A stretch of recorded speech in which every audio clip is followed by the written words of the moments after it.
안녕하세요. 박광남입니다. 지난 방송에서 미국의 새로운 우주 미사일 방어 시스템 골든돔 프로젝트를 다루면서 우주 산업에서 국가안보가 얼마나 중요한지 말씀드린 적이 있는데요. 오늘은 그 연장선에서 아주 중요한 소식을 가져왔습니다. 바로 우주 패권의 핵심, 미국이 우주 산업에 대한 새로운 원칙을 발표하며 안보를 최전선에 내세웠기 때문입니다. 최근 미 우주군은 우주 접근 자원 결정 지침이라는 것을 발표했습니다. 말이 조금 어렵습니다. 쉽게 말해서 앞으로 우주로 가는 모든 길, 즉 로켓 발사와 관련된 모든 자원을 어떻게 배분할지 원칙을 정한 건데요. 핵심은 국가안보 임무 최우선입니다. 더욱 주목할 점은 이것이 단순한 권고가 아니라 상업 우주 기업들까지 따르게 할 수 있는 강력한 조치라는 점입니다. 이제 스페이스X나 블루 오리진 같은 민간 기업들도 미국의 안보 우선순위를 그 어느 때보다 신경 쓸 수밖에 없게 된 것이죠. 오늘 이 내용이 무엇을 의미하는지 그리고 우리 우주 산업에 어떤 영향을 미칠지 하나하나 짚어보도록 하겠습니다. 네, 먼저 미 우주군의 우주 접근 자원 결정 지침이 대체 무엇인지 간단하게 짚어보겠습니다. 미 우주군은 지난 7월 16일에 상업우주 전략의 부속서 형태로 이 지침을 발표를 했습니다. 이 지침의 핵심은 민간 기업들이 정부의 발사시설이나 자원을 사용하려고 할 때, 그리고 정부가 우주 관련 사업을 투자할 때 어떤 순서로 우선순위를 정할지를 명확하게 한 것입니다. 그렇다면 미 우주군은 왜 이런 결정을 내렸을까요? 바로 우주 개발의 환경이 완전하게 변했기 때문입니다. 50년대만 하더라도 우주 발사는 정부가 거의 모든 것을 주도했지만 지금은 어떻습니까? 이제는 민간 기업의 우주 활동이 우주 발사 시장에서 대부분을 차지하고 있죠. 이렇게 민간의 역할이 폭발적으로 커지면서 한정된 정부 자원을 어떻게 효율적이고 공정하게 그리고 국가 안보에 도움이 되는 방향으로 사용할지에 대한 명확한 기준이 필요해진 것입니다. 즉 민간의 혁신과 성장을 지원하면서도 국가 안보라는 최우선 가치를 절대 놓치지 않겠다는 미국의 강력한 의지를 보여줬다라고 볼 수 있습니다. 네, 제가 한번 정리를 해봤는데요. 이번 지침에는 총 9가지의 핵심 원칙이 담겨 있습니다. 지금 보시는 표가 바로 그 내용입니다. 국가안보 우주 접근 보장이 첫 번째로 나오는 것만 봐도 그 중요도를 알 수가 있습니다. 이외에도 상업우주 산업 육성, 다양성을 통한 탄력성 확보, 공공안전, 민간 비용 분담 등 여러 가지 내용이 포함되어 있습니다.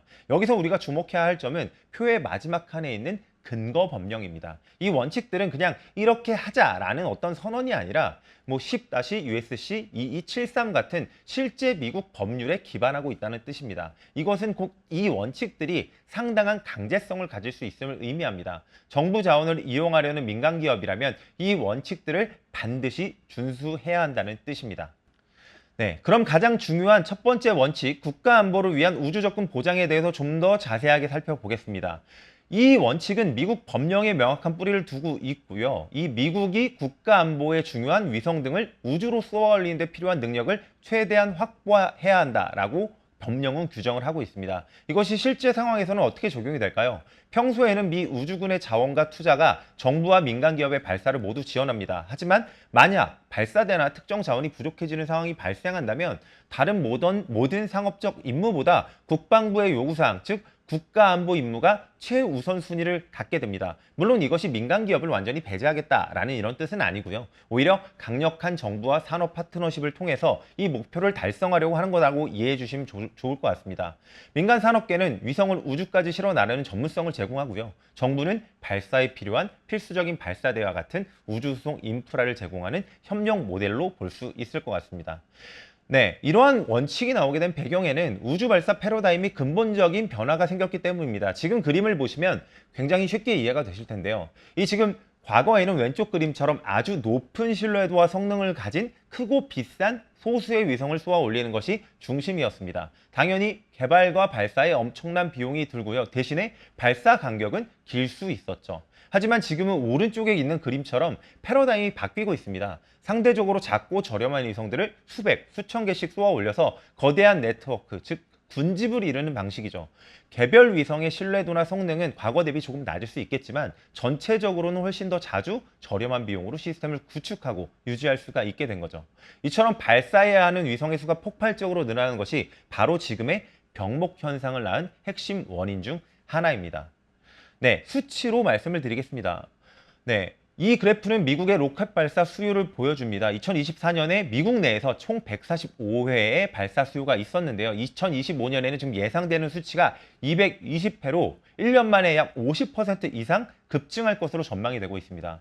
하지만 이미 병목 현상이 발생을 하고 있다는 거죠. 미국의 주요 발사 기지인 케이프 커네버럴 케네디 센터의 로켓 발사 횟수를 지켜보면요. 지금 보시는 것처럼 2024년 상반기에는 51회였던 것이 2025년 상반기에 56회로 조금 늘긴 했지만 사실 예상치에 대비해서 봤을 때는 별로 늘지 못했다는 거죠. 즉 한정된 발사 시설이 이렇게 수요가 몰리니까 병목 현상이 발생하고 있는 겁니다. 바로 이 지점에서 누구의 위성을 먼저 쏘아 올릴 것인가 하는 자원 배분의 문제가 중요해진 것입니다. 네, 또 다른 중요한 지점을 제가 한번 짚어보도록 하겠습니다. 미국이 강조하는 또 다른 핵심 원칙은 다양성을 통한 복원력 강화입니다. 여기서 복원력이 뭐냐? 적의 공격이나 자연재해와 같은 예상치 못한 상황이 발생했을 때도 임무를 계속하거나 신속하게 복구하는 능력을 말합니다. 최근 러시아나 중국 같은 경쟁국들이 우주 위협이 실질적으로 증가하고 있습니다. 미국은 이러한 위협에 대해서 우주 자산을 지키고 언제든지 우주로 나아갈 수 있는 능력을 확보하는 것이 매우 중요해졌다는 것을 깨달았고요. 이를 위해서 미국의 우주군은 크게 4가지 방법으로 다양성을 확보하겠다고 밝혔습니다. 네, 첫 번째는 하나의 로켓에만 의존하지 않고 여러 종류의 인증된 발사체를 확보하겠다. 두 번째는 특정 기업에 좌우되지 않도록 다양한 발사 회사를 육성하겠다. 세 번째는 동부와 서부의 발사대를 모두 강화하는 등 인프라도 다각화하겠다. 마지막으로는 부품 공급망과 물류 루트까지 다양하게 확보하겠다라는 거죠. 결국에 여러 개의 바구니의 계란을 나눠 담아서 하나의 바구니에 문제가 생겨도 전체 임무가 중단되는 위험을 최소화하겠다는 전략입니다. 네, 역시나 실질적 위험이 어떤 건지 한번 말씀드려 보겠습니다. 대표적인 사례는 지금 보시는 사진에 나온 무기가 러시아의 위성 요격 미사일인 누돌이라고 합니다. 지상에서 발사해서 궤도를 돌고 있는 다른 나라의 위성을 직접 파괴할 수 있는 무서운 무기입니다. 그리고 이것은 단순한 위협에 그치지 않았습니다. 실제로 지난 2021년 러시아는 이 누돌 미사일을 추정됩니다만 발사해서 자국의 오래된 위성인 코스모스 1408을 파괴하는 실험을 강행했습니다. 지금 왼쪽에 보신 사진에 빨간색 점이 있는데요. 이게 사실은 코스모스 1408이라는 거고요. 이게 파괴된 이후에 우측에 있는 그림은 이 파편들이 퍼져나간 것들을 확인하실 수가 있습니다. 이 이슈 때문에 국제우주정거장의 우주비행사들이 긴급 대피하는 소동까지 벌어졌습니다. 이처럼 우주 공간에서 군사적 위협은 더 이상 영화 속의 이야기가 아니라 이제는 우리가 직접 대응해야 될 현실이 됐다라고 볼 수 있을 것 같습니다. 네, 그리고 또다시 중요한 비용 한 가지를 더 말씀을 드리면 이 폭증하는 발사 수요를 감당하고 노후화된 시설을 개설하려면 사실 막대한 돈이 필요합니다. 여기서 9번째 원칙인 산업계와의 공평한 비용 분담이라는 원칙이 등장하게 됩니다. 이 원칙 역시나 국방부의 우주수송 인프라에 관한 상업적 투자를 장려한다는 법령 10-USC 2276에 근거를 두고 있습니다. 앞서 보셨듯이 이제 우주 발사의 대부분은 민간 기업들이 차지하고 있습니다. 그런데 이들이 사용하는 발사대, 관제시설 등은 대부분 정부가 과거에 막대한 예산을 들여서 구축한 인프라거든요. 늘어나는 민간 수요를 감당하기 위해서는 이 인프라를 유지하고 현대화하는 비용이 이제는 우주군의 예산만으로는 감당하기 어려운 수준에 이른 거죠. 따라서 이 우주군은 이 다용도 인프라의 유지 및 현대화 비용을 민간 산업계와 투명하게 협력하여 공평하게 부담하겠다고 선언한 거죠. 정부와 민간이 균형 잡힌 투자를 통해서 지속 가능한 우주 발사 생태계를 만들어 나가자는 취지로 이해할 수 있을 것 같습니다. 지금 보시는 이 사진은 1960년대의 케이프 커네버럴의 로켓 발사 시설입니다. 냉전 시대 우주 경쟁의 상징과도 같은 곳이지만 수십 년이 지난 지금은 많은 시설이 노후화된 상태입니다. 이러한 문제를 해결하기 위해서 미 우주군이 야심차게 추진하고 있는 계획이 바로 지금 보여드리는 화면에 스페이스 포트 오브 더 퓨처, 즉 미래의 우주공항 프로젝트입니다. 이 계획을 위해서 수십억 달러, 우리 돈 수조 원을 투입하고 있는데요. 특히 2024년부터 2028년까지 192개의 프로젝트에 대한 예산이 기존 8억 달러에서 13억 달러로 크게 증액되기도 했습니다.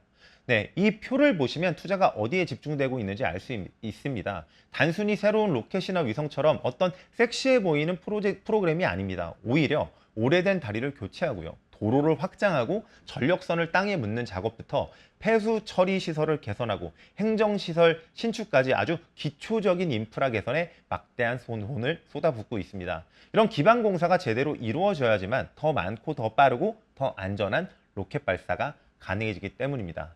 네, 오늘 살펴본 미 우주군의 새로운 원칙은 우주산업의 패러다임이 어떻게 변하고 있는지를 명확하게 보여줍니다. 첫째, 미국은 우주 공간에서 국가 안보를 그 어떤 가치보다 위에 두겠다는 것을 법과 제도로 공식화했습니다. 둘째, 폭증하는 민간 수요와 군사적 위협에 대응하기 위해서 다양성과 복원력을 핵심 전략으로 삼고 있습니다. 세 번째, 단순한 선언이 아닌 스페이스포트 오브 더 퓨처와 같은 수십억 달러 규모의 구체적인 투자 계획을 통해 실현시키고 있습니다. 이러한 변화는 글로벌 우주 산업에 큰 영향을 미치게 될 것입니다. 이제 우주 관련 기업들은 단순하게 기술력이나 가격 경쟁력만으로는 살아남기가 힘들어졌습니다. 미국의 국가안보 전략에 얼마나 부합하고 기여할 수 있는지가 기업의 성패를 가르는 중요한 기준이 될 수 있다는 거죠.